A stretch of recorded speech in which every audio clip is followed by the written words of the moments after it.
안녕하세요. 일본인 하면 여러분은 어떤 이미지가 떠오르시나요? 아마 여러 가지 모습이 스쳐 지나갈 텐데요. 오늘 우리가 파헤쳐볼 주제는 바로 이겁니다.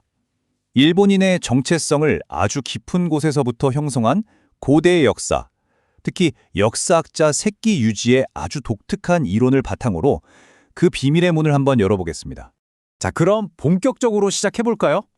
오늘 우리가 함께 풀어볼 아주 근원적인 질문이죠. 바로 일본인이란 대체 누구인가 하는 겁니다. 모든 이야기는 바로 이 질문에서 시작돼요. 자, 일본인의 기원에 대해서는 크게 두 가지 시선이 있습니다. 우리가 보통 학교에서 배우는 건 왼쪽이죠. 원시적인 조mon인들이 살고 있었는데 어느 날 농업 기술을 가진 선진적인 야요일인들이 들어와서 그들을 대체했다. 이런 단순한 이야기요. 그런데 역사학자 새끼 유지는 전혀 다른 주장을 합니다. 오른쪽에 보시는 것처럼 조mon 문화는 사실 굉장히 세련됐었고 그들이 스스로의 판단으로 새로운 기술과 사람들을 선택적으로 받아들였다는 거죠. 완전히 다른 관점이죠. 자, 그럼 새끼 유지 이론의 핵심으로 들어가 보죠. 바로 조mon의 선택입니다. 그는 이게 일본 문화의 기본 소프트웨어를 결정한 무려 1만 년에 걸친 아주 의식적인 결정이었다고 주장해요. 이게 정말 중요한 포인트인데요. 새끼 유지의 주장은 조mon인들이 기술이 없어서 뒤처져서 농업을 안 한 게 아니라는 거예요. 그들은 이미 대륙에서 농업이 결국엔 땅을 차지하기 위한 갈등, 즉 전쟁으로 이어진다는 걸 간파했다는 거죠. 그리고 의식적으로 우리는 그 길을 가지 않겠다고 결정했다는 겁니다. 정말 대단한 통찰 아닌가요? 그럼 조mon인들은 왜 그런 선택을 할 수 있었을까요? 새끼 유지는 이걸 두 개의 근원적인 세계관으로 설명합니다. 왼쪽을 보시면 유일신적 사고방식이 있죠. 이건 주로 자원이 부족하고 척박한 환경에서 생겨나요. 모든 걸 통제하는 단 하나의 절대적인 존재를 상정하고 이게 문명과 전쟁으로 이어진다는 겁니다. 반면에 오른쪽, 다신교적 사고방식은 일본처럼 자연이 풍요로운 곳에서 나타나죠. 모든 사물에 신이 깃들어 있다고 믿고 절대적인 것보단 조화와 보존을 중요하게 생각하는 세계관이에요. 이런 조mon인들의 가치관을 아주 상징적으로 보여주는 말이 있습니다. 바로 수사노 신화에 나오는 구절인데요. 일본에 필요한 건 반짝이는 쇠붙이 보물이 아니다. 진짜 보물은 바로 물에 뜨는 보물, 즉 나무와 배다. 이게 무슨 뜻이겠어요? 대륙이 금, 은 같은 광물 자원에 집착할 때 일본의 선조들은 지속 가능한 자원, 자연 그 자체의 가치를 훨씬 더 중요하게 여겼다는 거죠. 자, 이렇게 독자적인 시스템을 구축한 일본에 새로운 사람들이 들어오기 시작합니다. 과연 이 만남은 어떤 결과를 낳았을까요? 다음 장으로 넘어가 보죠. 여기서 정말 중요한 구분이 나옵니다. 일본에 건너온 이 사람들, 도레인이라고 부르는데요. 이들은 무력을 앞세운 정복자가 아니었다는 거예요. 대부분은 대륙에서 벌어지는 끝없는 전쟁을 피해서 온 뛰어난 기술을 가진 일종의 기술 난민에 가까웠습니다. 이게 핵심입니다. 보시면 아시겠지만 이들이 가져온 기술은 정말 다양했어요.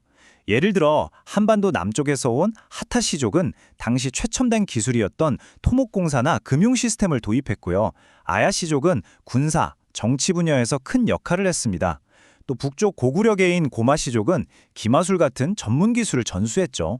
그러니까 기존의 일본이라는 하드웨어에 이 도레인들이 가져온 새로운 소프트웨어가 설치되면서 시스템이 한 단계 업그레이드된 셈입니다. 자, 이렇게 조화롭게 발전하던 시스템에 문제가 생기기 시작합니다. 새끼 유지는 이걸 시스템에 침투한 바이러스라고 표현하는데요. 바로 후지와라 가문의 등장입니다. 이 둘의 차이가 정말 극명합니다. 왼쪽을 보세요. 기존의 야마토 체제는 여러 호족들이 힘을 나누고 중요한 일은 합의를 통해 결정하는 분산된 시스템이었어요. 그런데 오른쪽에 후지와라가 도입한 시스템은 완전히 다릅니다. 모든 권력을 중앙으로 모으고 천황을 내세워서 절대적인 권력을 휘두르는 방식이죠. 심지어 그전까지는 상상도 할 수 없었던 토지의 사유화를 시작합니다. 바로 이 지점이 새끼 유지 이론의 가장 도발적인 부분일 수 있습니다. 그는 후지와라 가문을 외부인으로 규정해요. 그러니까 기존 일본의 조화와 합의라는 룰을 전혀 이해하지 못하는 대륙적인 권력 중심의 사고방식을 가진 이들이 나타나서 국가 시스템 전체를 사실상 하이제킹했다는 겁니다. 그 결과가 바로 이 타임라인에 나타나 있습니다. 수천 년간 이어져 온 조몬 야마토 시대에 합의의 시대가 있었죠. 그런데 헤이안 시대에 후지와라 가문이 권력을 독점하고 토지를 사유화하면서 이 균형이 완전히 깨져버립니다. 그리고 그 혼란의 끝은 바로 500년 가까이 이어지는 피비린내 나는 전국시대로 직행하게 된 거죠. 네, 바로 이 숫자입니다. 400년에서 500년.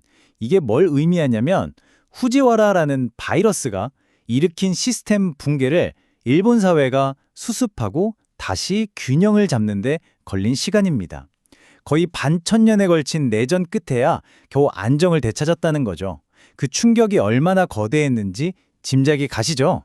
자, 그럼 이 기나긴 역사의 소용돌이를 거쳐서 일본은 어떻게 오늘날 우리가 아는 그 독특한 문화적 유산을 갖게 되었을까요? 세키 유지의 시선으로 그 결론을 따라가 보겠습니다. 이 차트를 한번 보시죠. 전 세계의 이념 지형을 아주 단순화해서 보여주는 건데요. 종교든 정치든 경제든 세상의 85%는 하나의 절대적인 진리, 하나의 정답을 추구하는 유일신적 시스템을 기반으로 하고 있습니다. 그런데 세키 유지는 바로 여기서 일본의 특수성이 드러난다고 말합니다. 그의 주장에 따르면 일본은 이 거대한 흐름 속에서 거의 유일하게 고대부터 내려온 다신교적인 소프트웨어를 여전히 유지하고 있는 주요 국가라는 겁니다. 절대적인 옳고 그름을 따지기보다는 여러 가치들의 조화와 합의를 더 중요하게 생각하는 문화적 DNA가 남아있다는 거죠. 그래서 마지막으로 이 질문을 던져보려고 합니다.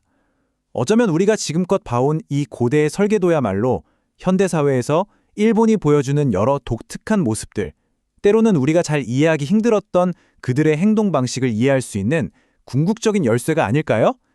이 질문을 여러분께 남기면서 오늘 이야기를 마무리하겠습니다.